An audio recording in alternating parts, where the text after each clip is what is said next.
Israel की सीमा में कैसे दाखिल होना है, कैसे गोलियां बरसानी है,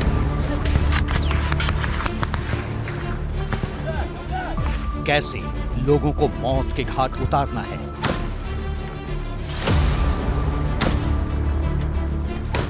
कैसे महिलाओं को बंधक बनाना है,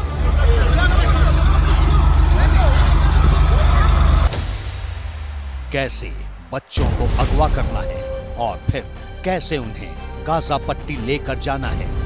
आतंक के इस वहशी प्लान का पूरा सिलेबस अब दुनिया के सामने आ गया है, जिसमें दर्ज हैवानियत आपकी रूह कंपा देगी।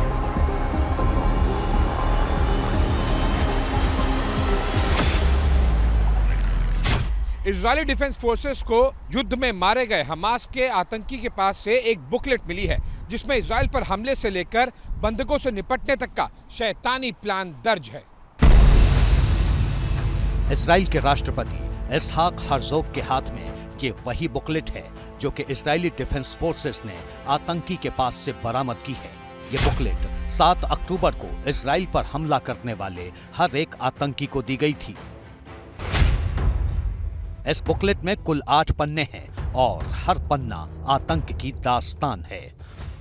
बुकलेट में गोलाबारी और ग्रेनेड के जरिए दहशत पैदा करने के निर्देश दिए गए।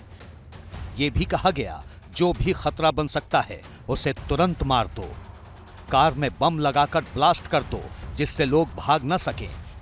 यही नहीं, महिलाओं, बच्चों और बुजुर्गों को बंधक बनाने का आदेश भी इसी बुकलेट में दिया गया है। हमास के आतंकी के पास से मिली इस बुकलेट में एक एक बात का ब्यौरा है। इसमें यह ब्यौरा है कि किस तरह से 7 अक्टूबर के हमले की बाकायदा प्लानिंग की गई थी। हमास के उन आकाओं ने एक एक निर्देश दिए थे जो आका आज भी इजराइल की पहुंच से दूर हैं। हमास के आतंकी बुकलेट के और पन्ने पलटेंगे। हमास की आतंकी सोच को दर्शाने वाली कई और बातें सामने आएंगी। मसलन, बुकलेट में महिलाओं, बच्चों और बुजुर्गों को अगवा करने के बाद उनके हाथ पैर बांधने के निर्देश दिए गए थे।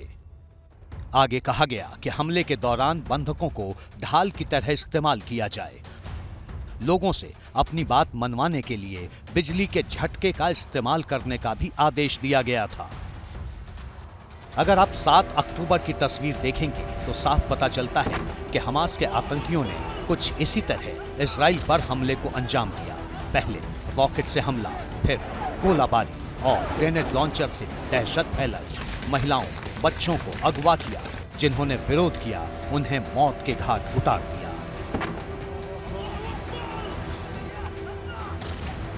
इजराइल और हमास के बीच जंग को 16 दिन हो चुके हैं। इजरायली सेना लगातार गाजा पट्टी पर हमास के ठिकानों को निशाना बना रही है, लेकिन अभी भी हमास के कब्जे से बंधकों को छुड़ाने में सफलता नहीं मिली है।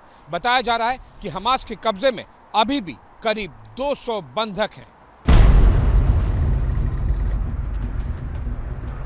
हालांकि अमेरिकी दबाव और कतर की मध्यस्थता के बाद शनिवार को 2 अमेरिकी नागरिक जरूर रिहा किए गए, लेकिन बाकी बंधकों को हमास ने कहां रखा है, वो सुरक्षित हैं या नहीं, अगर वो जिंदा हैं तो किस हालत में हैं, इजरायली सेना के पास अब तक इसकी कोई पुख्ता जानकारी नहीं है।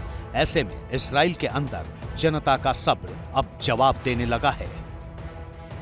बंधकों को रिहा कराने की मांग के साथ इजरायली नागरिक सड़कों पर हैं, लेकिन इजरायली सरकार और सेना के पास भी चुनौतियां कम नहीं है, क्योंकि 16 दिन बाद भी हमास झुकने को तैयार नहीं है, जबकि उत्तरी सीमा पर लगातार तनाव बढ़ रहा है।